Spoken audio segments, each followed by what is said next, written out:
This week's lesson has two topics. One is study environment, and the other is reflection.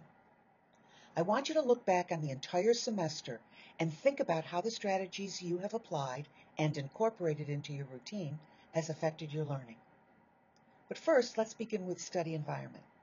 Your goal this week is to choose the study environments that are most conducive for your purposes. You may need absolute distraction-free areas for reading, or a place where food for a study break is convenient, or a place where your study group can meet to discuss the material you are responsible for knowing and you're not going to disturb anyone else.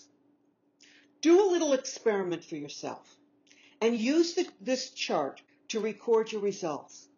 I want you to pick a location, let's say for reading, and read for 10 minutes and jot down the number of pages you read. Then jot down the number of points you recall. Then move to another location and repeat the same by reading the next pages for 10 minutes.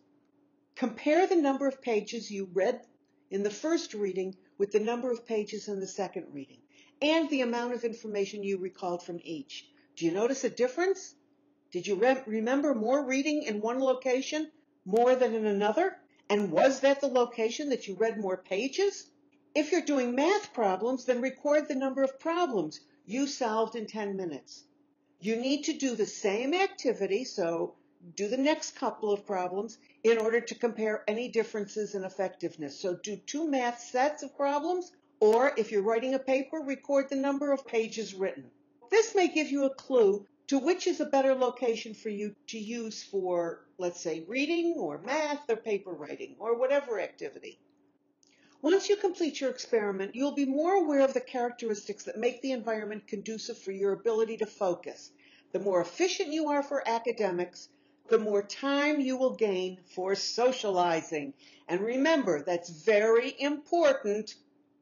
Now, here's another chart that can help you record all the locations that you might find helpful. This week, I'm going to challenge you to find study locations that are effective for you, distraction-free, so that when you are in that location, you can get your work done in a much shorter time than if you were in your room with all the distractions at your fingertips. I want you to write down the location, the purpose for you at that location, and what are the characteristics? Does it have a food court nearby? Is the lighting really good? Can you use your computer? Can you talk in your study group? Whatever the characteristics are for that particular location. Now I want to make a shift over to reflection. During this course, you reflected on your individual assignments and the experiences you gained from applying specific strategies. Now I want you to think about your total experience in this class and its impact on you. I want you to ask yourself 3 questions. 1, in what ways have you been changed since the beginning of the semester? 2, describe the factors that contributed to your success in your courses. 3, what are the obstacles that still exist and contribute to not reaching your potential? You know, research and practice has informed us that there are numerous factors that contribute to successful students. 1, student-faculty contact, whether in and out of class, is the most important factor in student involvement and motivation. So, for example, utilize office hours, participate in class so the professor gets to know you, discuss errors on returned tests and papers so they aren't repeated, and sit in front of the class so the professor can get to recognize you and recognize your commitment. 2, collaborate with peers, because learning is enhanced when it's a team effort. Here you go, academic athlete. So create a study group. Offer to tutor when you have mastered the material. Participate in class discussions. Review for tests with a peer. And critique each other's papers. 3, exhibit active learning. Prepare before class to anticipate the information that will be presented. Ask when you need clarification. Relate new information to what you already know. Be active when reading or in class by taking notes. Review what you are learning. Remember, you are an academic athlete. 4, Seek and utilize feedback.